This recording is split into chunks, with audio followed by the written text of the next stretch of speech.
Hello, my name is Tessa Miller. I am a second-year medical student at the Medical College of Wisconsin, and today I will be presenting on the social determinants of outcomes from mild traumatic brain injury. There are currently no clinical measures that can effectively predict the outcome of mild traumatic brain injury. The most common predictor models do not account for socioeconomic status. SES, which correlates with many other health outcomes, appears to be relevant to TBI recovery but has not been measured thoroughly.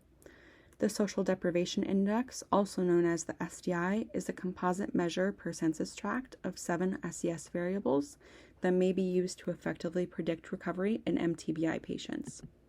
Identifying the socioeconomic predictors can help direct intervention to individuals with the greatest need.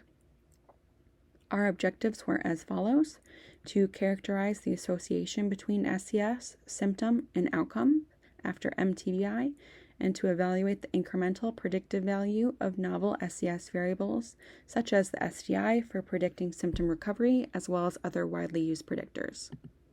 178 Level 1 Trauma Center patients were recruited within 2 weeks of injury and assessed serially up to 6 months post-injury. Our primary outcome was self-reported symptom duration in days. Predictive variables considered were injury and demographic. Our injury variables were cause, the Glasgow Coma Scale, acute intracranial findings, loss of consciousness, post-traumatic amnesia, retrograde amnesia, and highest level of care.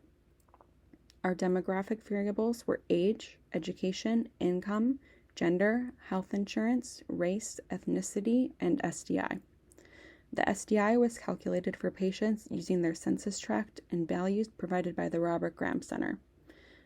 The SDI was on a range 0 to 100, 100 indicating a higher level of deprivation.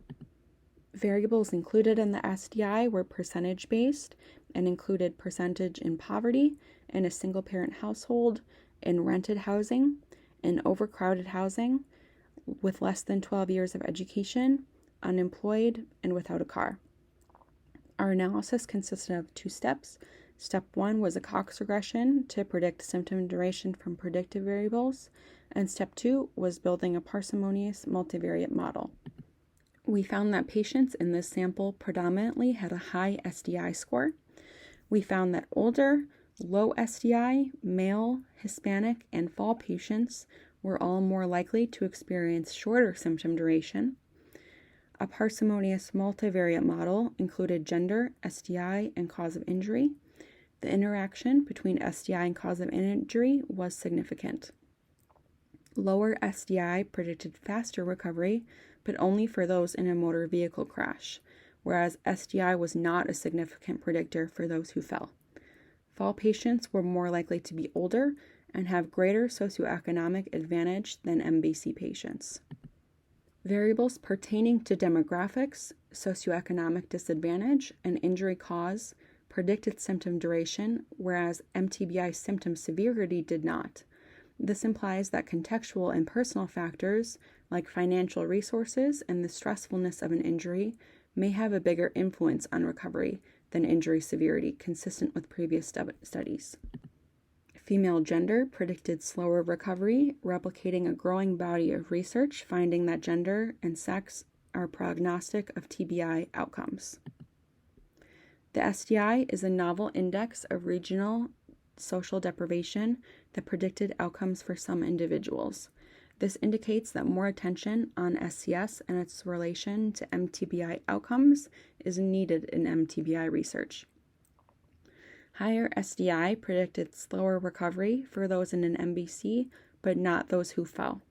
This could be related to a number of things, such as compounding of prior stress related to socioeconomic disadvantage in the context of a recent stressor, greater social disadvantage in the MBC group, and a homogeneous fall group, such as being older and having greater SES. Future direction requires more attention to demographic variables in MTBI research, and follow-up visit data should be evaluated for SDI disparities. That's all I have today. Please feel free to contact me. At the bottom is my email address with any comments or questions. Thank you.